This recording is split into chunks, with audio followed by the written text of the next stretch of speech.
What happens to your body when you are running daily that many people ask is how long does it last for your body to recover from the damage caused by doing long-distance runs?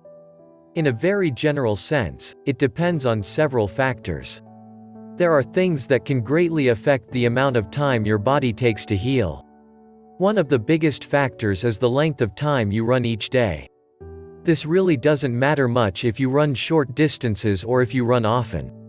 But if you are running long distances or you are running every day for more than 3 hours, then you are going to be looking at an extended recovery period. If you are in a sports event, you should definitely take these things into consideration. If you are running daily and for long periods of time, then there is a good chance that you will be running through muscle soreness. The muscle soreness may not even be noticeable at first, but over time it will cause a lot of discomfort for your muscles. This can make the muscles feel weak or even develop some soreness after some time. The best thing to do for a quick and easy remedy to prevent muscle soreness is to make sure that you are resting after your runs. It is also a good idea to stretch out the muscles that were strained while running. There are many stretches that you can do. If the pain is going to last longer than 2 days, you may want to consider taking painkillers.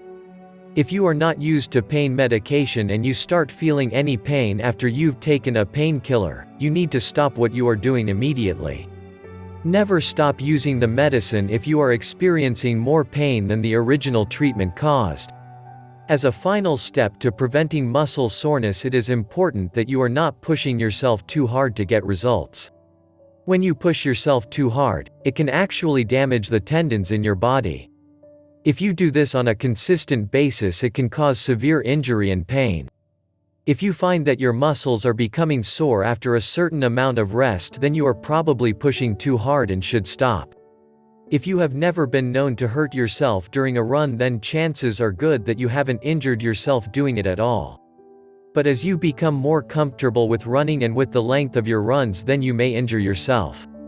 Always make sure to check with your doctor before starting any type of exercise regimen. You will be surprised to know that running is not the only activity that can cause injury. Walking is a great way to burn calories and tone your body. The amount of calories you burn while running is only part of the equation. But walking also helps your heart work harder and therefore keeps your body healthy. Even if you don't run or walk frequently, then you should still consider taking part in a regular walk every day. You will be amazed to know that walking will help you get into a better state of mind. Walking alone will allow you to get your mental focus back. It is a good idea to use a treadmill to help you burn calories. Treadmills will also help you to keep your energy level up while you exercise. They are a great tool to help you get into a better mood. Just remember to only use a treadmill if you are willing to commit the time to use for a few weeks or months.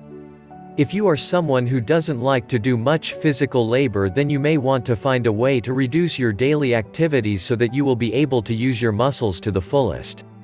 You can do this by engaging in aerobics classes at your local community college or gym.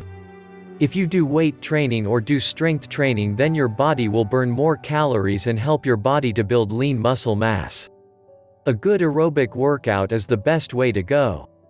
Your body can use these proteins for energy and help with losing weight.